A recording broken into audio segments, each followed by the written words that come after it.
You're not listening? Hit that button. The Built 2 Media Podcast. Why is the button sticky, Gunner? I don't know. Good question. Dude, it's just what I do. Built 2. Malay, Gunner, Zach, and Ben. He literally piled it in his hole. I mean, wouldn't you do it the first time? I would. Oh, I mean, it wasn't mine, so. Oh. Now from the Liquid Nitro Studios, here's your host, To be completely honest, Have an hour and a half. Man is the head of the house, but the woman is the neck. And what turns the head? The neck. never heard that. I haven't either. Not even once. Never heard. I don't even know what just happened. That's what I'm talking about. That's right. That's right. Hit the button. All right. Here we are. It's kind of new. Built to Gopher, Midget, Colin Lloyd, Jeff, say your last name so it's proper. Pellersels. Cam Schafer. That one's easy. It is pretty easy. So what we're going to do here today is we got MBTV Sports. They're going to be videotaping us while we talk about Cam's Tulsa Chili Bowl run. Jog, hike. Jog, run, height, fly. I don't know. What do you want to call that? Like a Tulsa 5K? I don't know if it was that long.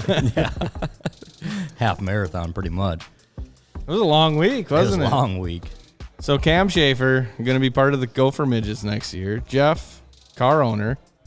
They're going to be running the Gopher Midget schedule. But today we are here to talk about, number one, this first 10 minutes, we're going to talk about your experience down there. So, Cam, if you want to go ahead and just tell us about the drive, the getting parked, unloading, getting set up for practice. So I didn't have to park. Jeff had to park. So thank goodness you two were patient. No, you guys were losing patience by the end of that day.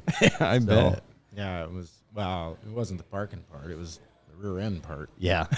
So when Jeff had found a rear end, and then we're texting back and forth, and I was like, well, you guys got in early enough. Like, might as well get that rear end in while you're at it. And, like, it was, like, dead silent for, like, 3-4 hours on the way down. I'm like, they must be struggling a little bit. And then Roach texts me, short answer text. And I was like, oh, they're having problems. And I don't know if I should call him and see if he's pissed or see what's going on. And then I called him, and as you usually hear both of them bitching in the background. So it's kind of funny. So, basically, you had to work on the car as soon as you got everything in the building? Well, we didn't have to. Original idea was to leave the car in the trailer until these guys got there and then work on it. But we got there pretty early. We got parked easy. It went so smooth. I think we were the last car in the expo center. Well, that makes sense. But we got there when we were supposed to be there Yeah. to park. Everybody else got in there the night before, I guess. But Oh, so wow. we're clear down at the end of the building, right by the bathrooms, and it was a really good parking spot. But, Easy access. I would take it all Yeah. day. Every year, we should just mark an X on it. It was nice. Do you know being that's where called we were at. Peasant Row over there? Oh, Peasant? well, Peasant Row. That's where all the, I don't know what you call them, back runners or guys that don't have you a want to say chance. shit boxes. Shit you can say boxes. shit boxes. All Yeah, you can say shit boxes. That's where all the I mean. shit boxes parked. They let late models in that event? Yeah, no. So, do you know how many cars were actually there? They Three- said 365. 'Cause Three- they said yeah. Oh, there's, yeah, there's a 360. midget for every day of the week. Yeah. Okay. 365 is the final number that ended up racing. So, you were 365th in the door, we'll just say. Yeah. Pretty close. And after being parked and so that was on what day? that was Sunday morning. Sunday morning? So, Saturday Saturday morning. and then Sunday was practice. Yep. Right.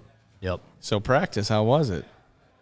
Interesting. So when we unloaded the car, we just went right off of Spike's setup book and what I kind of thought we should do, and man, I just was kind of uncomfortable with what we're doing, walking around and looking at people. We got way too much stagger in the car. We got this wrong, that wrong, and then because I'm super anal about paying attention to what everybody else is doing, monkey see, monkey do. I'm the exact poster child for that deal. So, so I'm walking around paying attention to stuff, started asking questions. My buddy Josh Most is pretty good in a midget, and he was there, and I asked him for some advice, and we took some measurements off his car, and I'm like, dude, I'm way off from what you have. And he's like, yeah, I ran pretty good here, and he's a wheelman. So thank goodness Josh was there and kind of got the car a little bit closer, and then still were a little bit tight by the time we finished Sunday. and then just kind of kept working forward on everything.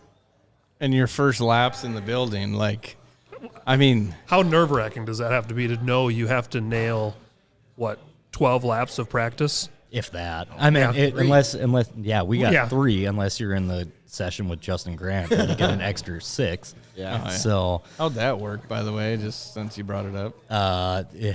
Apparently we need to put a NOS sticker on the side of the car. You get extra laps because that's exactly what it was because they just kept pushing it. So one car spun out.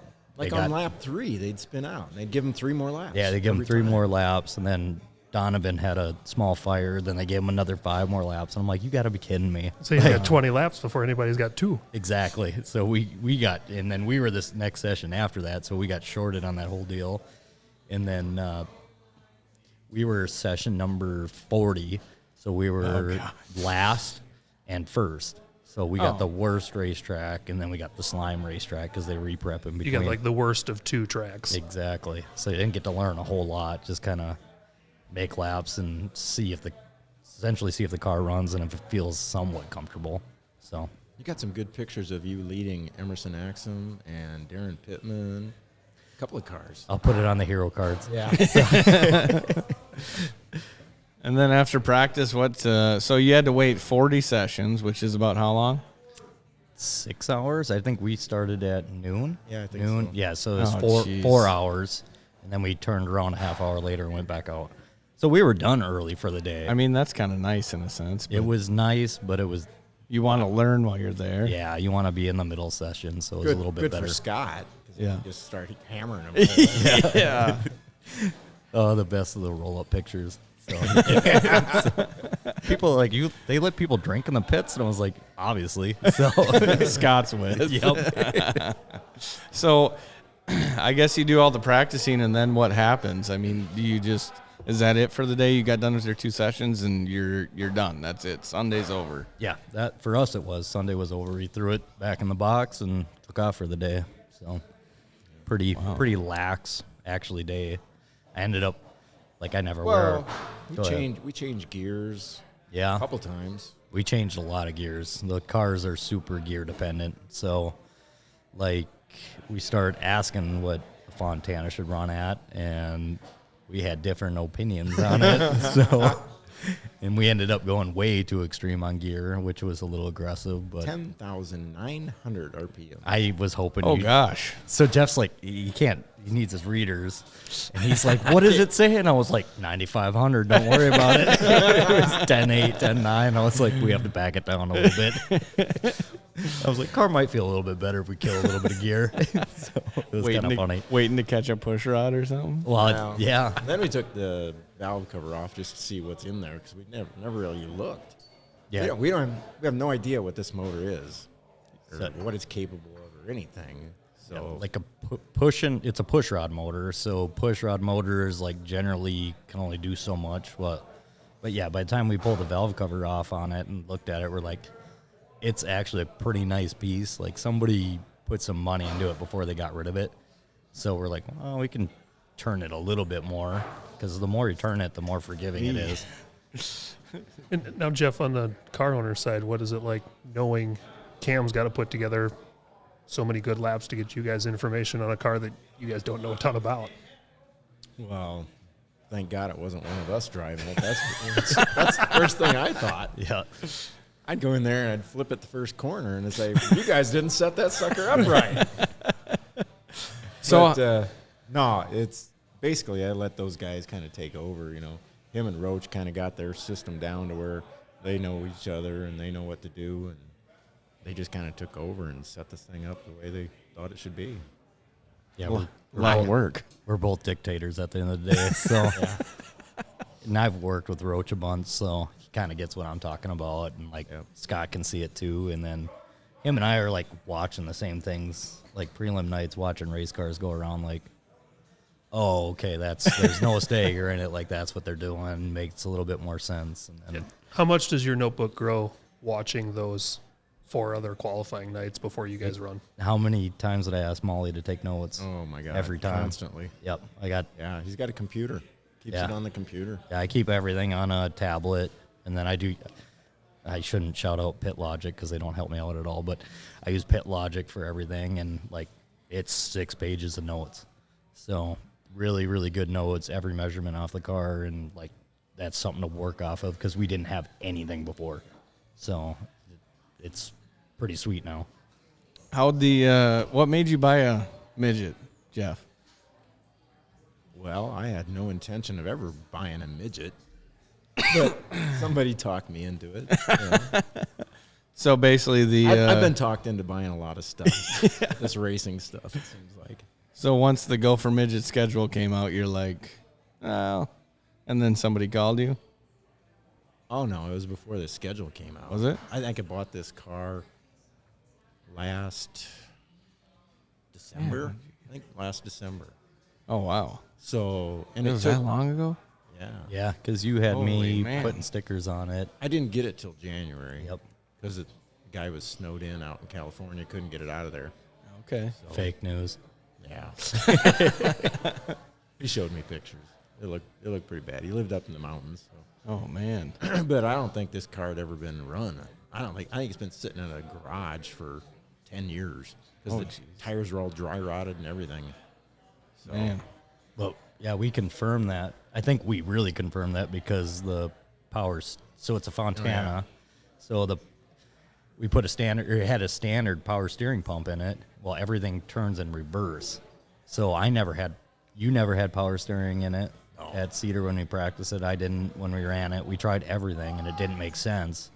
And then finally, Kubas had figured out that it was reversed. And that, like, all goes back to the original owner. Must have been like, this thing steers like shit. I got to get rid of this because I can't drive it. Oh. And so, like, it was all, like, the motor was updated. Everything was taken care of right when you got it. And we just kind of been slowly searching and figuring it out. So, Wow. yeah, so got the car, and I didn't do a whole lot to it. We took it out for Cedar Lake practice, practice last spring. yep. And then that's when we locked the shifter down. Yep. So I'm pushing cam out. We didn't know if the thing was going to start. We didn't know anything about this thing. Put oil in it, check some stuff out, and go to push him off, and I'm pushing him with the four-wheeler, and it pops up, and I get nailed right in the face with this big pile of mouse nests that's been in the exhaust system. Oh, man. So I get nailed at. I'm like, oh, Jesus, what the fuck? But it popped off and ran great. So Oh, wow. There's no fueling numbers on it. There's no nothing. we got nothing. nothing. And it We didn't runs know what like the- good. We didn't know what the lash was, timing, nothing. Yep. So did you get to drive it the first time out then after you did figure out everything I works? think you took it first, and then I took it Yeah, second. everybody makes me drive their Yeah. stuff first for some reason. So, If it's gonna blow up, let him drive it first. let it be my fault. So since you've raced wing, non-wing in the big cars, what did you think of the Midget? I thought it was a fun little sucker. It reminded me the first time I drove the non-wing sprint car, how much different that was from a super stock. Okay. Because super stock, it's like a bathtub floating around on the track. But this thing, it just so responsive. I would have to think it's more like a go-kart almost. Yeah. The feel of that, where you just go and it goes where you want it to go. I thought it compared to the 410 car a little bit when we got it to where it should be. It felt like the 410 car, but it's like a little bit. You can tell it's got the short wheelbase on it and it's snappy. So like you can get in trouble real quick, but it's a blast to drive. Yeah, they're fun. Well, I think that's a perfect time for a little commercial break. My two passions in life is racing and selling good high-end meat. So my grandfather came here from Germany back in the late 20s. He decided to open his own shop in 1951. He had all the recipes, he had all the talent. His father was a meat guy. His father's father was a butcher. They weren't football players, basketball players. They were in the meat business. And that's our family. That's what we're good at. Old World Meats was derived from Frank's Meats. That was my grandfather's name.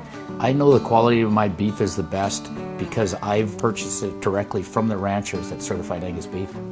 We know what our beef is continuously, and it's very consistent.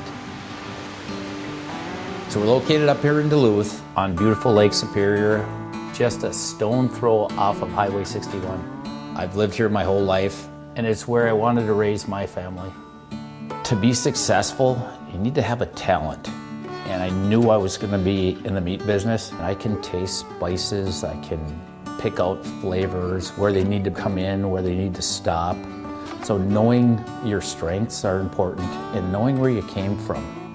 We have a hot snack stick that's got actually 8 different spices of heat in that, and it layers the flavors in the heat. That's what makes the difference with our product. The most exciting part was becoming coast to coast with the Old World Meats snack sticks. My neighbor stopped me on the street and said, "Paul, I was just down in Georgia and this gas station had your product." It was one of the highlights of the year. I don't know of a state at this point that we haven't had product in. Being in business in a small town really puts things into perspective. It's the little things for me to be appreciated and respected. So this whole operation here, it doesn't have to be the biggest, but it needs to have passion. And today, I'm changing lives of people that work with me. My guys are learning lifelong skills and values. That's the good stuff. Let's make the world a better place. Let's have a good time at it.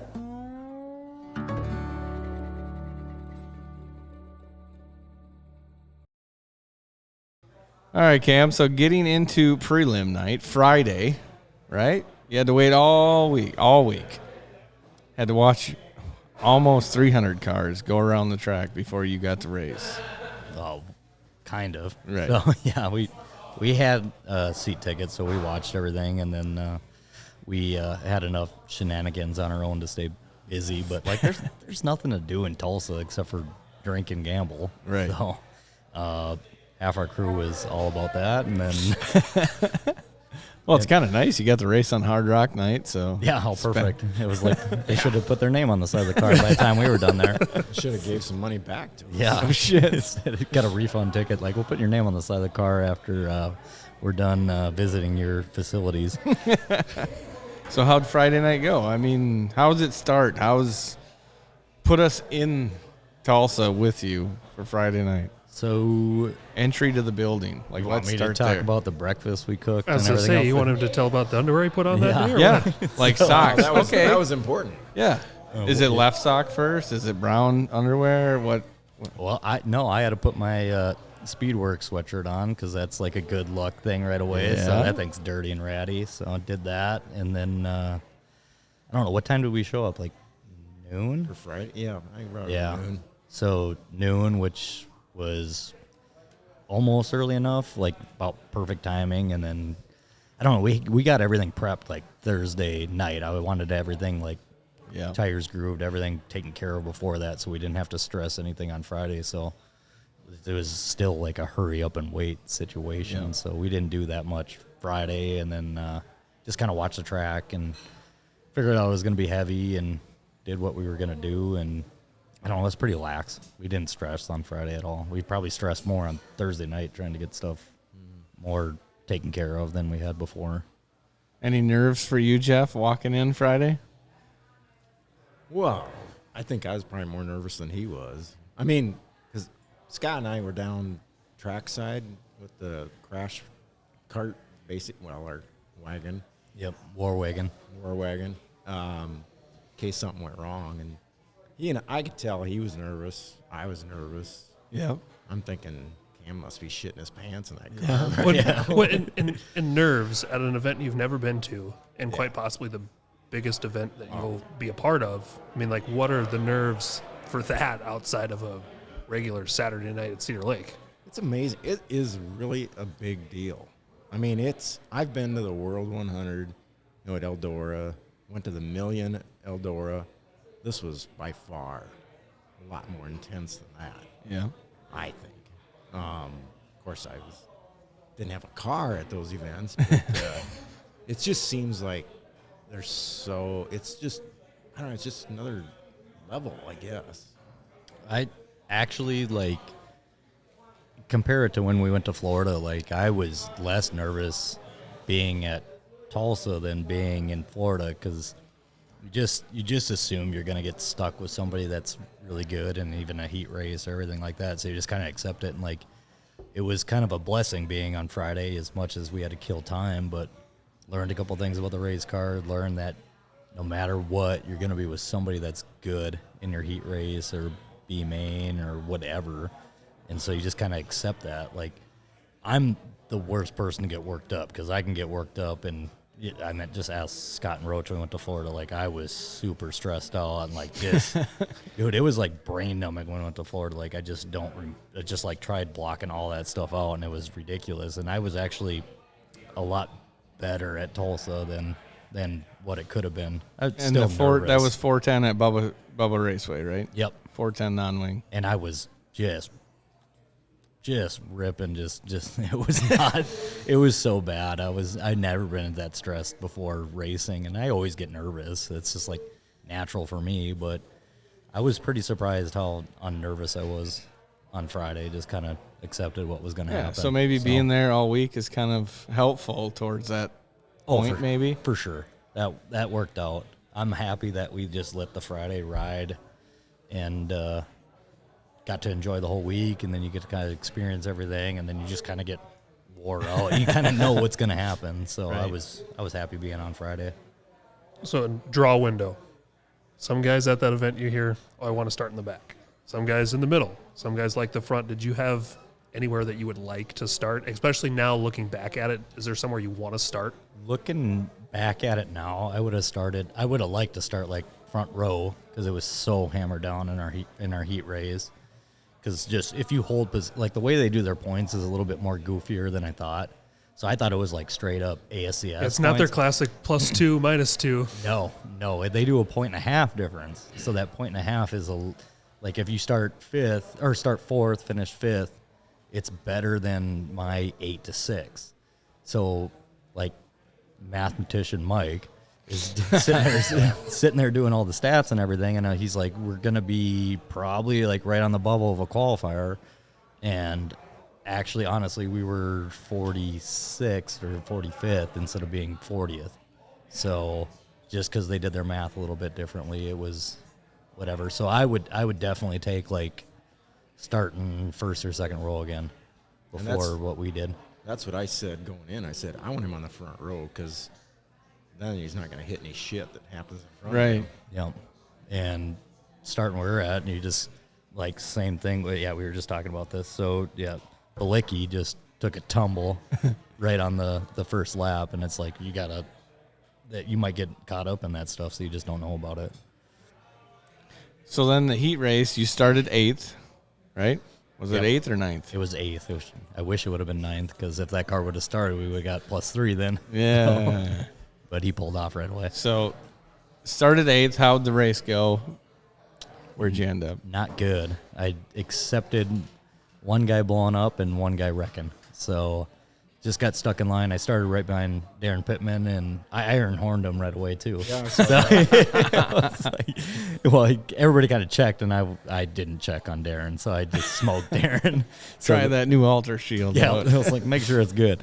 My new front bumper's got a dent in it already. So, dented that, and I started this like, just follow Darren. Well, Darren knows what he's doing. Right. Dude, he was up to like third on the first corner, and I was like, all right, he got away. And then I was right under Jace Park, and I was like, if I pass Jace Park, we're doing pretty good. And then they all kind of walked away when the track got a little bit better. So just kind of like hung out and just got more of a feel again. So 8th to 6th, what heat were you in? Heat 4. Heat 4. Yeah. So you had a pretty decent track to play with then. Yeah, it wasn't. It's like 10 foot wide. You're right in that evolve mark. Yeah. That like 3 to 5, heat race 3 to 5 is really when the track changes a ton. Yeah, and it was not evolved yet, so it was super narrow. So you literally, like, the good wing guys do really well on that because they know how to get good starts and make things happen on the first lap, where I didn't make anything happen on the first lap, so I just got in line with everybody else. So it literally was 10 feet wide. There was no passing, really, and all the passing happened immediately, or the last lap when I got opened up. So, like, a better draw would have helped there. Was it nervous going to the draw window? I know I texted you right beforehand. I was nervous because that can dictate your whole night pretty quick. So honestly, I thought it was +2, -2. So I'm like, starting 8th, perfect. All I got to do is go 6th or 5th. We're in a qualifier. Yep. Nope, 1.5. Son of a bitch. So looking at, let's go back. You're rolling down the ramp for your heat race. What mind games are you playing with yourself rolling down the ramp? Not anything too crazy. Like I've obviously done this a long time, so I wasn't like everybody talks about like getting really emotional getting down the ramp, and I don't think I had any expectations. You're just ready to go. Yeah, just kind of ready to go. Like a baby. Yeah, sure. no. I was excited for sure, but like I didn't have any big emotions about it. Like probably next year, like if I'm rolling down the ramp for an A main or something, that would be way more emotional than what we did because I just didn't know what was going to happen. So knowing you have to go forward into B main with how many incredible cars there are. I went backwards in a C first. Remember that? So, well, we weren't going to mention that. Yeah. So I lost a spot in the C, and granted, Kaylee Bryson had a bad heat race, and so did Hayden Reibolt, and they're both A mains. They're both Saturday A main starters now, and so I'm like, well, I just Down Junior. That's his name or whatever. Yeah, is pretty big name, and I'm like, let him walk out front right away, and then just kind of play it off. And at C main, I just kind of stuck the bottom, and I didn't move, and Kaylee went by, and I should have moved up top, but I didn't. So I just was like, just keep in a transfer. And then finally Hayden went by, and I was like, maybe I should really try the top now. But the goal right away was just hang on and transfer out of the C. And the B main was like way different. That was like move forward now. So yeah, the B main went really well. Just like unsurprisingly, like, why is everybody getting out of my way when I'm running the bottom? You almost have to pinch yourself in the car, like, who am I? Yeah, exactly. I thought I was doing something really good, but like myself, Kaylee, and Hayden all went +8. In the last three laps, for sure the last lap, we ran faster than everybody else on track, so we needed some cautions, and that's where you get really excited. Like, fuck, if we would have had one caution, like, we probably could have been an A-main car. Possibly.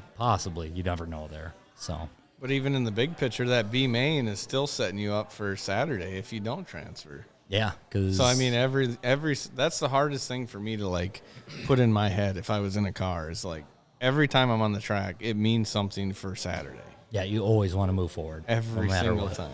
Yep. If he'd have finished one spot back in the B, he'd been like in a J. Yeah. Oh yeah. Yeah, it's incredible how far you fall on a Saturday from one spot. Yep. Yeah. If you're like, what did Josh was in a J, wasn't he?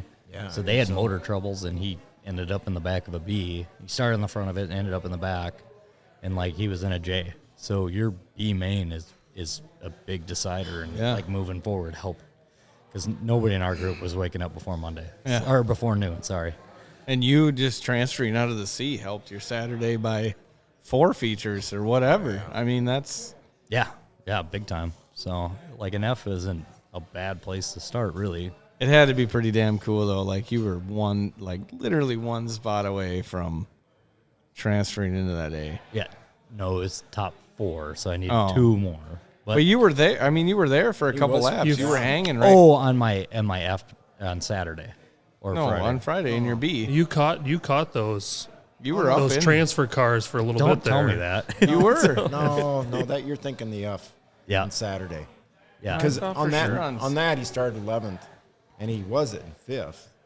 That's what I mean. Then he Side by dropped side. back. Yeah, because you were up there for a little bit to where like That's still Saturday. Friday, it got so spread out because we didn't have any cautions. Right. So everybody that ran Yeah, it was away, Saturday. yeah, we got pretty spread out. Well, so, like, we're giving you credit where credit's not due, I guess. hey, dude, moving +8. He was there, I with wasn't. No cautions, like, I'll take that all day. yeah. So, not bad at all. Jeff, how nerve-wracking is it knowing that your car is going to start, let's just say, in the back of the heat race, and knowing some of the crap that goes on the first lap or two?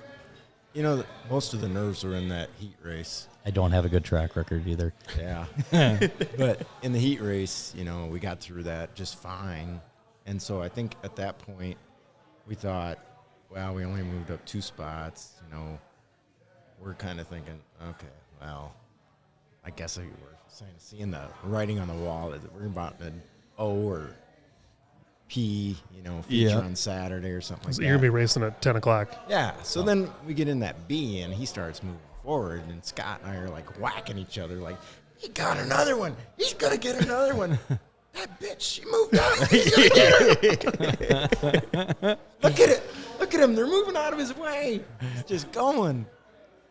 So it was, you know, it was really, I mean, that B feature was probably the highlight of the whole week. Oh, for sure. Because we were just, Scott and I were just whacking each other, like punching each other. Because, like, he got another one. He got another one. Yeah, So plus it was, eight you know, it was nice to know that we had equipment that could do that. right. You know, because we had no idea. We thought, oh, we got this old Fontana. We're gonna be way down on power and everything. And to actually see it doing pretty good was, you know, I felt pretty good about that. Yeah. So that, all the nerves kind of just went away at that point. The people you lined up with race every week in that car. Yeah, Like- exactly. And that's The best shit. the first time other than Thunder Hill practice session that we had power steering. Yeah. So Yeah. not having power steering in them cars sucks. Yeah. It's better in the sprint car to not have power steering Wow, than the in trouble that was thing. the faster you went, the more it fought you. Oh, and every little rip in the track you'd feel in your hands, and you just were just accepting that you were screwed. What in that place? They build the track one time a year. Yeah. They race on it for 2 events. I mean, how unique of just a little bullring place inside. Would you ever imagine you'd compete in a race inside? Yeah, no, not really. No, not at all. No, actually, that's not true. I raced a legend car in the Alaris Center in Grand Forks, North Dakota, indoor once, but that was with Coke syrup and monster trucks. So, And if we know anything about North Dakota, a lot of beer. yes, yeah, they don't short themselves one bit. What else are you gonna do in North Dakota? Watch the tumbleweeds? Yeah. So, Chase the neighbor's dog for a week. yeah, Kind of like Tulsa. yeah, exactly the same as Tulsa. What are we gonna do today? Drink. Yeah, Gamble. gamble, drink. That's Yeah. about it. So what about, okay, so we didn't transfer out of the B. You had to go watch the A. What did you learn, I guess, from being in the B, knowing the people that transferred? What did you learn after following them and then watching them in the A? So now that I'm a little bit more comfortable in the car, that I need to pull my skirt up a little bit and Yes? yes, and then actually move around a little bit. I just dedicated myself way too much to the bottom, but Well, it's indoor, though. If you move up, it could be 5 cars in one corner. it could be. But you could rack all How's- your shit right. too. It, real it could be quick. 5 cars forward or 5 cars backward. Right. Yep. Because you're dependent on if somebody's in front of you, and everybody always screws. It doesn't matter who you are. Somebody screws up on that cushion there, and if they're in front of you and they screw up on it, like you're kind of along for the ride with them. When it So- seems like that front stretch wall or the back stretch wall comes up a lot faster than everywhere else. If you watch it, like the first back to Sunday, the practice sessions, everybody's racing it as a big oval. Nobody's straightening themselves out at all. So when you're on the top, you have to kind of accept that you're going to be into the wall. So you just kind of get comfortable with it. Well, that's something I wasn't with. So Yep. But at the end of the day, watching that feature that you didn't make it into, yeah, you learn some stuff. Yeah. So just nut up a little bit. And Well, actually how put much the does car that notebook grow when you're actually in the car too? Oh, a ton. So, like I said, like running the car for a summer and we go back down there, like it's going to be a blast. So it'll be a lot of fun actually going right back down there, knowing, being comfortable in the car, having a good notebook. And like, it's like, honestly, if we're like, whatever, anything can happen there, but my goal is to be past opening ceremonies. You know, So- Blake, that was an incredible natural transition into possibly the next segment of what the heck's going to happen next summer. right? Yeah. Oh, what is going to happen next summer? I don't know. You want me Maybe. to? Yeah. Well, I don't know. So What's going to happen next what's going to summer? happen? Go for midgets next summer. So Wednesday nights work well for me for work and not so well for Jeff. No. So I'll run all the Gopher stuff on Wednesdays, and when Without the car owner? without the car owner. I'll have to take Zachary with me. Strap your phone on there and go live or something so you can watch. Yeah. Pretty much. Put it in reverse. So, How's it running? Fine. yep. Yeah. No problem. So, Well, yeah, Gopher Midgets, they got a pretty decent schedule. I mean, May to August, got a total of 7 races so far, and I think working on maybe 1 or 2 more. So, yeah, Thunder Hill, I mean, you've been there a few times, once with the Midget already. yep. Once with the Midget, no power steering. You had to let Trevor beat you for some reason. I don't know why. Yeah. No power steering. No power. Well, I'll keep to my excuses. I'm good at excuses. I've been racing a long time. You're just going I to can go make good ahead ones and up, too. blame everything on the power steering? Yes. Yeah. So, Well, duh. That's a racer right there. I don't know. Me and Zach were really giving her in the infield. We thought for sure our wind from our arms. I was going to say, to give it a little more momentum there. but yeah, for sure. Yeah, Wednesdays work pretty good for me. So I can just leave work, dip right down there. Full schedule. Full schedule. Yeah, I can do all the Wednesdays. Whenever it works for Jeff to do it, Jeff will race the car. That's I'm gonna make you do that. that's a commitment right there. That's a check mark. That's a check mark. Sweet. So the 97S will run those. I think. Should Glitter work. and Well, yeah, you're inducted into Glitter and Shame now. Yeah. A lot of shame. Glitter and Shame A lot of Motorsports. shame. Yeah. So is that what we call it? Glitter and Shame Motorsports coming to the Gopher Midget schedule for 2024? GNS on tour. Any of these tracks got a casino next to them? Hide your children. All right, let's pause for a commercial break, boys. Auto Value Parts Stores has the parts you need for your car, truck, boat, or RV. With 8 locations in the Finger Lakes, including Canandaigua, Auto Value can help you find the parts you need, like motor oil for that do-it-yourself oil change, electrical wiring and lighting for your trailer. We even make customer-specific hydraulic hoses. Auto Value stocks everything that racer in your family needs. Let us help you locate your part or search online at autovalue.com. When you need to ship it from anywhere to anywhere. QualityFreightRate.com. The LTL Freight Logistics Specialist for your small business. QualityFreightRate.com. We simplify shipping, eliminate those surprise charges, and negotiate the best rates from most LTL qualified carriers. QualityFreightRate.com. Special residential and liftgate rates available for automotive and ag implements. QualityFreightRate.com. The company that actually cares about the American small business owner. QualityFreightRate.com. Use the promo code SHIPIT and get 10% off your first shipment. Startup is so easy. Get a quote and ship today. QualityFreightRate.com. We are back here at JJ's Outpost in New Richmond. It's a lovely place. Colin, what do you think? First time in here? This is the first time in here. I mean, I don't get out to Wisconsin very much, so it's an establishment. Brand new owners as of the 1st of January. Oh, and who are those? The V-Brox. Who are they? Never heard of her. They are nightmares of New Richmond. Well, I guess Chase I is, know but- that. I know that guy. Chase needs to change my race pass back to New Richmond. Oh. Because you can't be the nightmare from New Richmond. It's Not the being nightmare from New Richmond. It's the nightmare from Dresser. The nightmare dresser. It's way more fun when you say it out loud. What was that one party you went to? You didn't have anything in the dresser that night. Oh. The dresser drawer. That's what you should call it. Okay, we just gave him a new nickname. He's no longer the dresser Richmond drawer. nightmare. It's the dresser drawer. You can just hear it now. The dresser drawer. Can you give us a quick one on that? From a dresser, the dresser drawer. That's Chase V-Brock at 50. Perfect. So yeah, JJ's Outpost, now owned by the V-Brox. Make sure you stop down if you're ever at Cedar Lake or in New Richmond. Let's get into Saturday night. F feature is what you decided to put yourself into. All you could really come up with. That was your goal. That was a hand pick. Yeah. I mean, first year there, as we've talked about multiple times, the nerves, the blah, blah, blahs. It was his first year there. It was. Wow. Did you? Wait, you knew that. Oh, God. Yes. Whoop. Whoop, sorry. Oh, sorry. First year there, and you make it into an F main. Like, there's still people going there that have been going there multiple years and haven't made it to the F. there's a lot of luck in the building. And let's talk about making an F main. I mean, how many guys show up before 10 o'clock in the morning? A lot of people show up at 10 o'clock in the morning.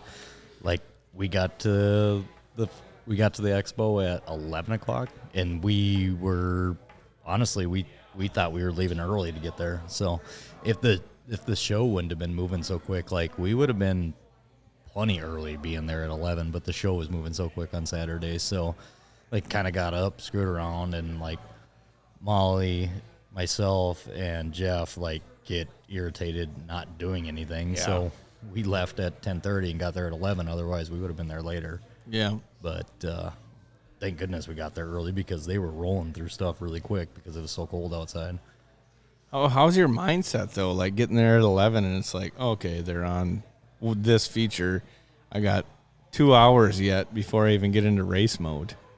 It worked out well because my buddy Josh was racing earlier in J or L or whatever it was, and so it was like help him out, watch and see what's going on. And, like, of course he had problems right away, so he transferred out of his one main to the next main, and like all the brakes went out of the car, and I was underneath there like changing bleeders out of it and everything like that. It was like a complete shit show, like always. So that was kind of fun actually experiencing that and like seeing how bad it could be. Well, so. And you talk about bleeding brakes for him. I mean, that turnaround is. Oh, we had no time. 10 minutes, 15 minutes. So I ran down to, they had no brakes. The fitting had broke, and I knew we needed fluid right away and some tools and stuff like that. So I ran down to Berger's right away because they were closer. And I'm like, do you got this, that, or this? And they handed it to me, and I ran all the way back. Like underneath the race car, like down to Peasant Lane. It was. We were right down Peasant Lane. I ran to them first, grabbed stuff, and then crawled underneath the car and was like trying to change it, fill the reservoir up, trying to bleed brakes, and like it was like kind of the fun. I kind of like the shit show once in a while, so that made Saturday a little bit more relaxing. Like, well, at least it wasn't your shit show. Yeah, it could have been very easily. So, but it was. It was fun helping somebody or a couple people out, and then the people that were parked across of us from Indiana were super, super nice, and they were racing earlier too, so got to watch and kind of help them out too, just in case something happened. So that made it relaxing for me because I like a little bit of chaos before we go racing. Right. So the bigger the shit show it is for me, the better I'm usually We've secretly. Noticed. Yeah. So just put you in the back right away, and it'll be fine. Yeah. So.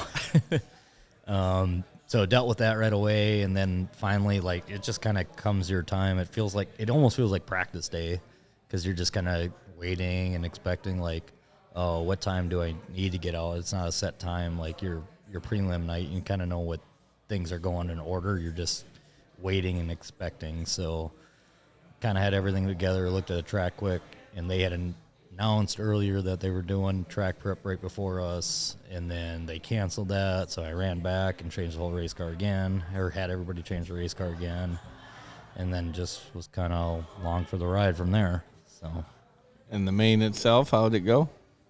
So I was scheduled to start 11th.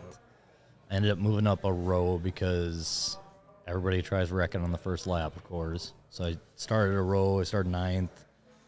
And at one point, for sure, was in 6, rolling the bottom, like just catfishing it like no other. Like the joke all week, all the text messages I kept getting was like, you put a wedding ring on, you can't leave the bottom anymore. And someone's way down the whole left side of the car or something weird. So, but I was comfortable down there, rolling down there. So I got to 6 at one point, and then the track kind of kept going away and kind of fell back a little bit. But it was... Everything there is like super organized. I thought they did a really good job, like making calls and doing stuff like that. Like, but of course, like our main was a complete shit show because the guy didn't have his receiver in, but they had screwed up. Thought he was involved with the wreck. Half the officials are pointing him off the track. Half the officials are pointing him to the back, and he finally stopped. It took 10 minutes. Oh yeah, and he went back and forth, front to back like 3 times. And finally, he just pulled off the track and said, "Where do you guys want me to go?" Yeah. And they said, "Well, now you're going to the back because you pulled off the track." It was like the perfect excuse for him. Yeah. because it was their screw up, and he paid the price for it. Oh, so they were able to hide that screw up with him stopping. Yeah, it couldn't have worked out any better. But I don't think he ever had a receiver in, or his receiver wasn't working. So it was just a complete shit show. And I'm getting pissed in the race car because they had just kind of like watered the track a little bit, so we had a little bit of bite right away. And I'm like, the more we keep pacing around here and killing time, it's gone. And I'm like, then I kind of shouldn't have dedicated myself so much to the bottom after that, but it's just kind of like along for the ride after that. So moved up a little bit, had an opportunity to transfer out if I would have been a little bit of a smarter driver, but fell back a little bit. The cool part was getting pushed. No, Sam Hafertein didn't hit me, but Sam passed me, and I was wearing a sweatshirt the day before, so that was kind of cool. Sam Hafertein. So, all in all, it was a good night, though. Yeah, I'm not going to complain about it. F Main, 365 cars. You were in the top. What percentage? Whatever. Top third. Yeah, top third. Yep. And then to go watch the C's and the B's and A's, I mean, favorite takeaway from the Chili Bowl? Every feature before the A. Yeah. So the first 12, 15 laps of the A were cool. Like watching Dason Pursley come through, it's like, holy shit, he's moving, like making stuff happen that shouldn't happen in that feature. Like everybody's legit that's in that A main. Yep. And he's moving like no other. Like he found the rubber first and was hitting it correctly, but I don't know, like all the B's and the C's and the drama with Cannon McIntosh and Tina's deal. So both in a transfer, but you don't know where you are on the track. Like I can't blame. No. Cannon was a little aggressive on that, but like and like everybody's like beating up on Cannon about it, and like Cannon was parked next to us at Huset's, and that kid like came over and like super interested in sprint car, asking us questions if we need anything. Like they were super nice to us, so like I have nothing ever bad to say about Cannon, but that was a little aggressive. You could see it in this interview. As soon as they told him you were both were in a transfer, his cheeks were red, his eyes started watering a little bit. I'm like, okay. Yeah. He didn't really mean it, but he thought it was for a transfer and was going to get away with doing that. But like Timez in the summers before that have like eaten him up like 18 times over. So it was good drama for the show. Like they couldn't have asked for anything better for the show. How does that building react? Oh, lights out. They went insane. Yeah. And Cannon's from Oklahoma, and they announced his name. He got rolling up. It was like no other. It was clear on flow that they didn't appreciate what he did. No, they were willing to burn him down for that, and I'm like, okay, whatever. So see how loyal you guys are. So. And the official on Timez, jeez, just let the guy out while you're spraying the freaking fire extinguisher. Yeah, so that was a weird deal too, because if I've only been hit with fire extinguisher once, and like it does like take everything, fucks everything up in you. Like it just takes your breath away. You can't see or anything like that, and like whatever he had grabbed so we all have ratcheting belts, so he'd grabbed his ratchet off his belt and had it in his hand. I'm like, get hit with that. Like, I mean, he probably overreacted, but he just threw it. Obviously hit a guy upside down. So so hit a guy, and then they kicked him out of the building, and then they let him back in the building. Yeah, so it doesn't make any sense. Yeah, it's just it was a crazy deal. It was a good story for what was going on down there, something to talk about, especially for that transfer spot. It's not like they were both running for 12th. Exactly. Yeah, they were close to it. They both knew they were close to it, and Cannon thought that was the last transfer spot. That's why he was willing to kill Timez for it.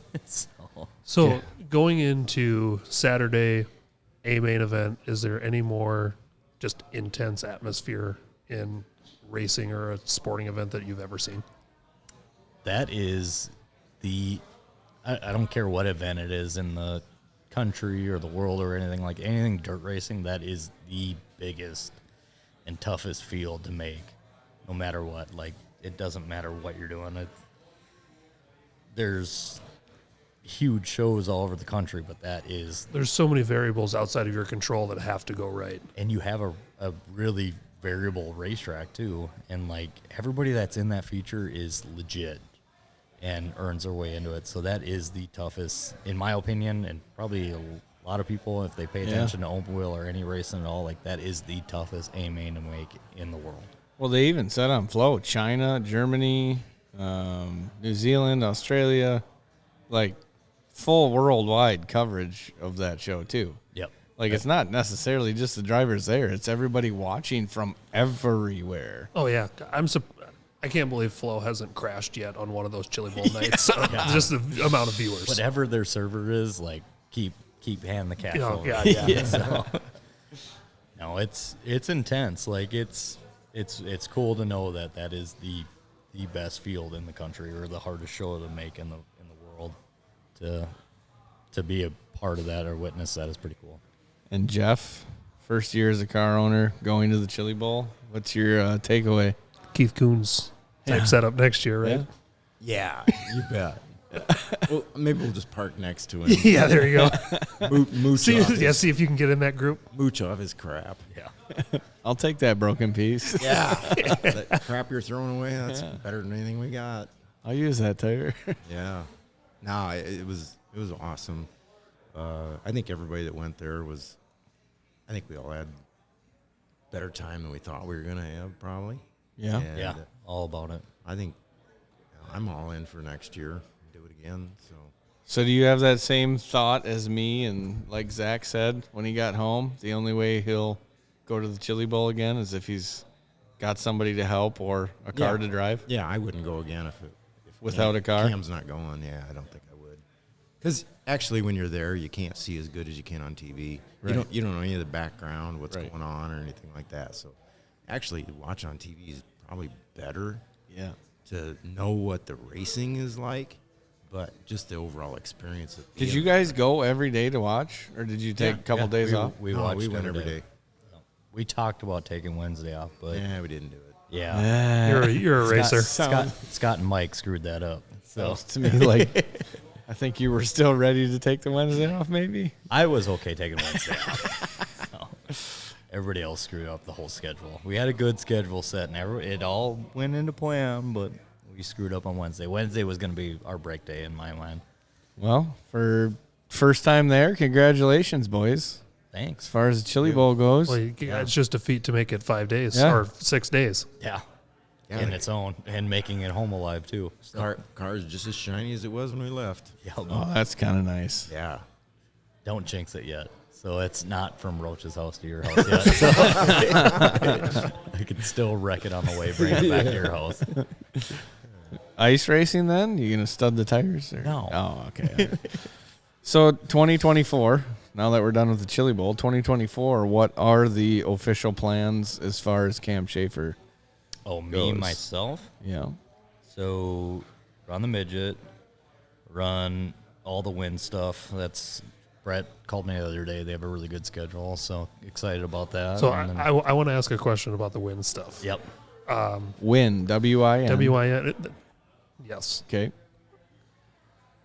410 primarily, series. Yep. You guys hit a bunch of different places. A bunch of cool places, too. What's your favorite you've been to? Okay. So I like, for some reason, I do really well on the 410 on a big track, but like Fort Dodge, dude, I still got a Woody over that place. So I come from northeast Nebraska, southwest Minnesota, southeast South Dakota. So I grew up with the Heartland Racing Association cars so with the Mellenbrandts. Yep. And that was a primarily Rock Rapids, Iowa type of series. But now with the wind stuff, they've really opened it up and are going a ton of different places, and you see just so many different tracks. Yeah, and they hit on really cool places too, and like you get a good variety. Like sometimes you get stuck in a place like you don't really know what's going to happen for non-wing racing, and like for some reason Iowa's starving for it for a little bit, and the people down there are like super interested in sprint car racing. Like I think they're getting sick of They're like close enough to like the Sioux Falls area for 410 sprint cars, but like not close enough to really jump all in. Yeah. But they want some sort of sprint car racing. Exactly. And like everywhere we've gone, it's been Like Fort Dodge was sold out. You know that place a little bit. Like it was packed when we went there. Which is great because at one time Fort Dodge was closed. Yep. It was done. And the night we were there, it was sold out. The whole hillside was sold out. And like, dude, that place is a big half mile and it takes a little bit. And like they have that place mixed with like wood chips or whatever, and it's fast. So like I'd come out of 4 too, and I'm like wheeling all the way down the front straightaway, and you're booking, and I'm like, so like that was a fun place, and like they race at cool places too. Like Wagner was cool. I like Wagner. It was a little cowboy. It was cowboy. You're the first person I've ever heard that. I liked Wagner. Yeah, actually, I thought it was awesome. I mean, really, it's so banked. Oh, it's just like a. So the late model series that I helped and announced for was a pretty good staple of Wagner for a couple of times, and I think I had more teeth than the rest of the people in the stands there. They were nice people, though. Yeah, Everybody nice came down and got a T-shirt. Incredible pork chop. Yes, because it's right up. Okay, honestly, it's right off. It's right on the reservation. So we're driving through, and Roach is in the back seat, and I think Scott or somebody asked, like, "You think this is a reservation?" And Roach goes, like, "Dude, of course it is. Everything's on cinder blocks around here." But like, super nice people. That was a cool place. Like, there's Mason City's a beautiful place. Like, there's everywhere they've. Actually, Harlan is cool. I liked Harlan. Harlan's great. And they just picked up, what's the place north of it? Denison. Crawford and Denison's going to be sweet. I grew up going to races at Crawford County and Alta, Iowa. That's a track I'd love to see us go to. But it's Wednesday nights, so I don't think that's going to happen. But yeah, that area, all the tracks I grew up watching at, that's the ones I want to go to. And it's a different atmosphere. Like, fans down there, like, they're all about, like, what else are you going to do in Iowa?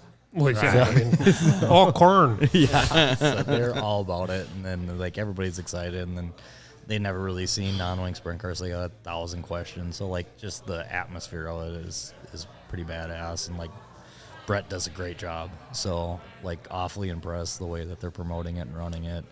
And, like, it stands up to it, like the open rules and stuff like that. Like, nobody has anything to ever complain about. Like, you get out of the race car and, like, you can complain, like, the guy had better equipment or anything like that, and, like, you know what you got. And I don't know, I'm just obviously impressed with it. I really like how it turned out. How much does running the 410 slow down the UMSS car when you come back? Oh, big time. A lot. Yeah. You could tell it.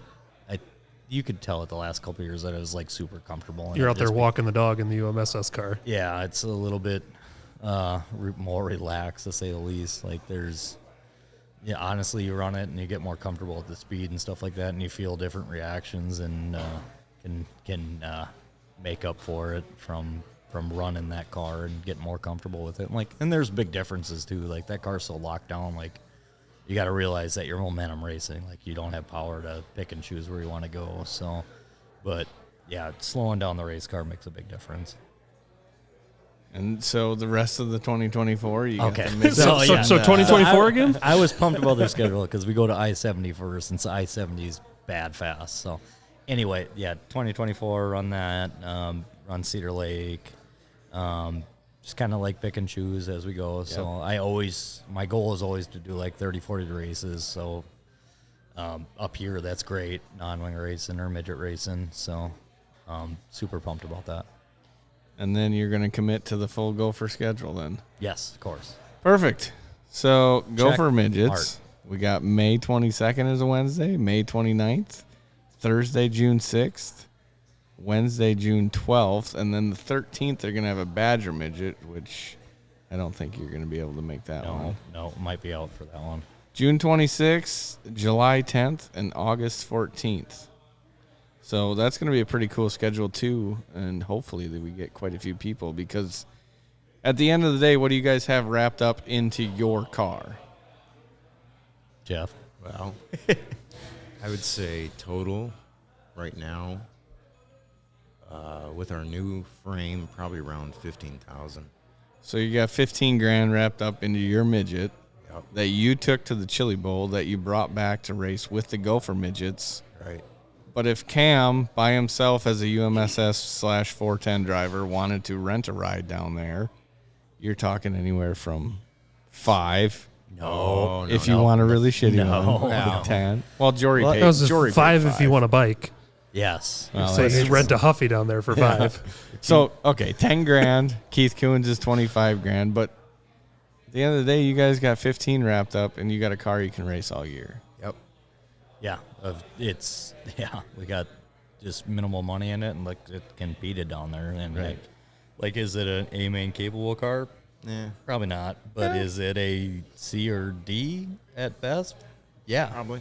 Yeah. So seems reasonable, and they're fun cars. Like they actually react. They actually pull the wheels up. Yeah. Actually, they're Yeah. fun to drive, and you learn a ton from. So in the racing big that car. game, you've had the time of your life in that car. Yep. And now with the Gopher Midget schedule, you're talking about racing for $1,000 And every that's- night. Yeah, that's perfect. So Like, for 15 grand. Yeah, it's a good investment on it, and they're come on. Yeah, Good nothing. investment? I was saying, we're talking about racing here? Racing is a good investment.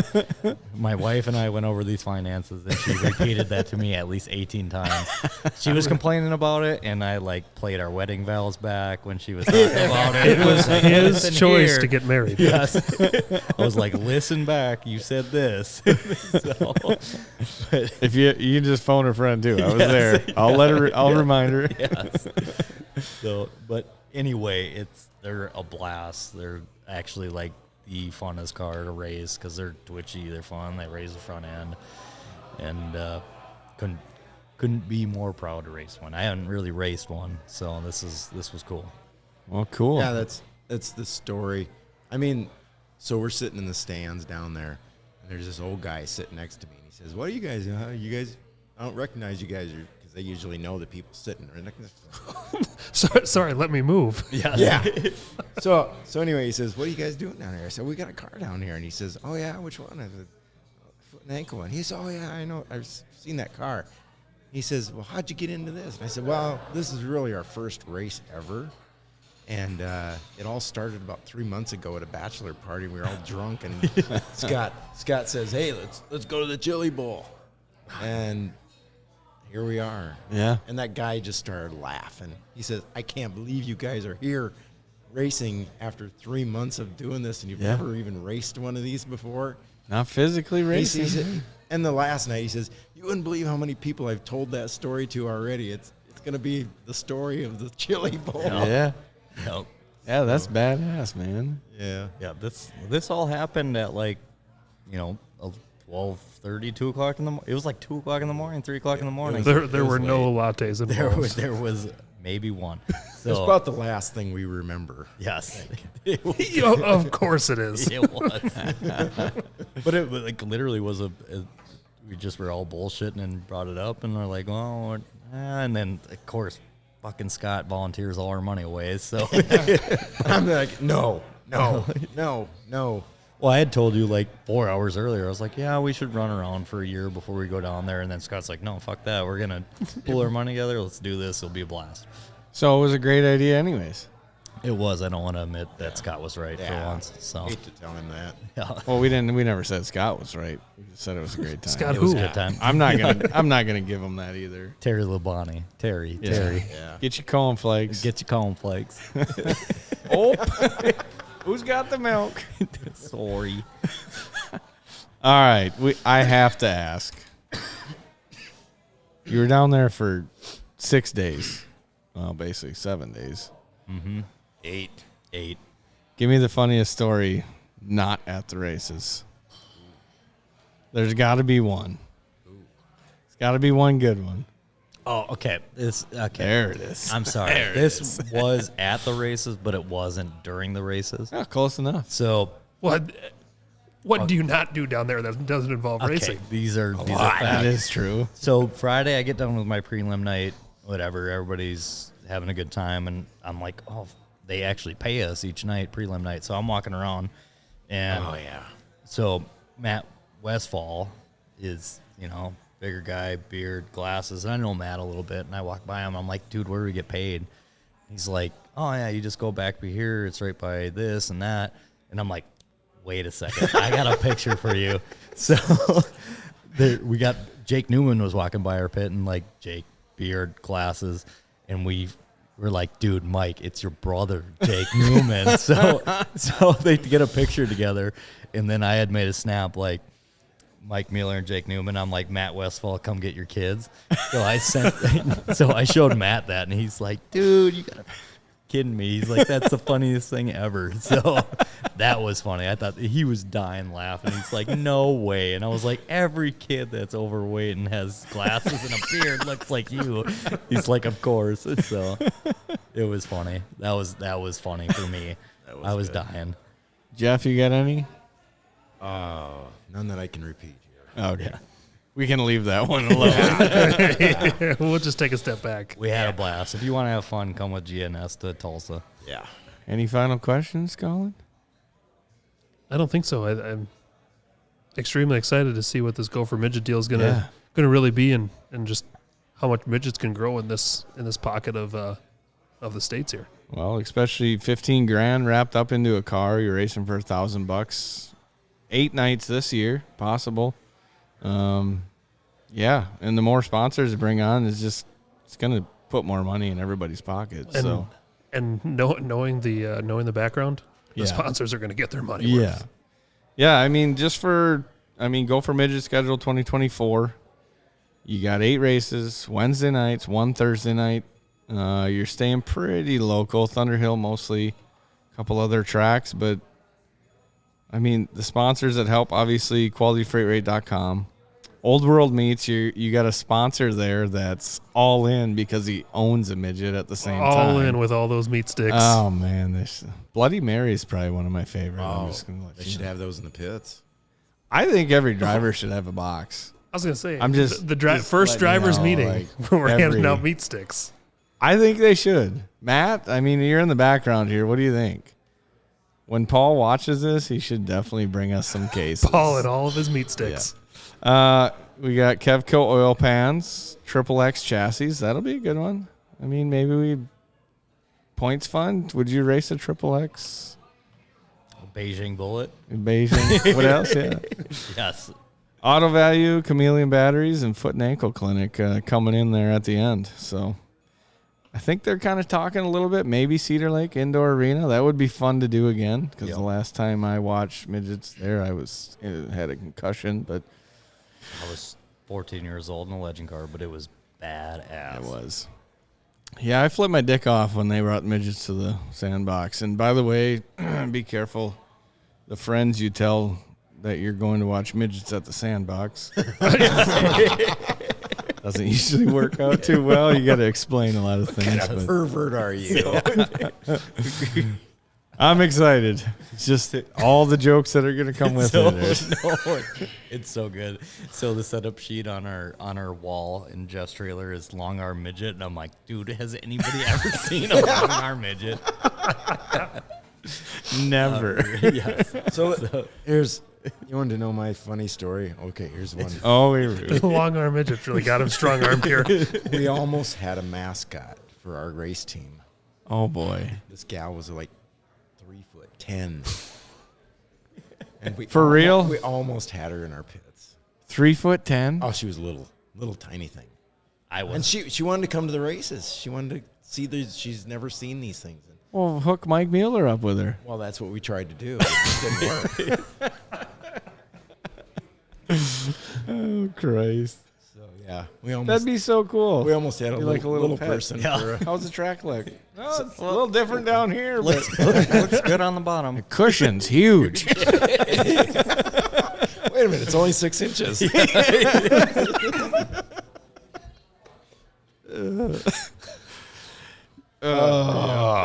All right. Well, Gopher Midget. This is the first podcast video thing for the Gopher series. I think we did all right. I'm excited for 2024 and what 2025 will bring. Well, yeah, it's nice to talk about racing now that we're hit the negative digits here. Yeah. Proud of you guys. Big time proud of you guys. Thanks. Yeah. Well, hey. We're pretty happy with it. I mean, Jack Berger, Carter Chevalier, Jory Hughes, they were down there. So they're pretty close as far as where the schedule's going. So I do have one good one. So I was watching your prelim night, and of course, I would like to cheer for somebody that's relatively in our area. Yep. And I'm like, oh, come on, Cam. And my wife goes, who the fuck is Cam? I know a guy. Yeah, I know a guy. I am important. Yes, these are facts. Well, that's all I got for you guys. All right. Perfect. Thank you. Yeah. Can't wait for 2025. 2025. We got to get to 2024 first. Hey, no, I'm ready for 2025. Yeah, screw this year. Let's go to next. I got to get over the Chili Bowl crud first. Did anybody get the Chili Bowl flu? I got it right now. Yeah, that's what happens. It's just a sound thing. Yeah. I mean, I sound like better than what you. I have this deep, sexy voice. Yeah. It's a little Barry Manilow when you got home, or what? We've now reached the XXX version of the Built 2 Media podcast. Speaking of sponsors, XXX chassis, not only covering your body, in your body too. Come on, XXX, let's do this thing. All right, this is getting too strung out. We got to wrap this up. That's all we got for you. First episode in the books. Thank you, everybody. Adios. Now, as always, that was anticlimactic. You got something to say? Hit up the Built 2 Media podcast and let them know. Like, comment, and share on TikTok, Instagram, Facebook, YouTube, and at built2media.com. Thank you, Built 2 Media sponsors. QualityFreightRate.com, Liquid Nitro Energy Drink, SKD, Scott King Designs, Thunderhill Speedway, Kick-Ass Beef Jerky, Jiggy Signs, Harvest Racing, K1 Race Gear by Ryan Bowers, Spot On, Point of Sale System Credit Card Processing, and PrettyPolishedJunkie.com. Get your Built 2 Media podcast fix. Get everything you want and get everything you need at built2media.com, except for the t-shirts. Figure it out. Be back next week for another exciting Built 2 Media podcast. The Built 2 Media Podcast.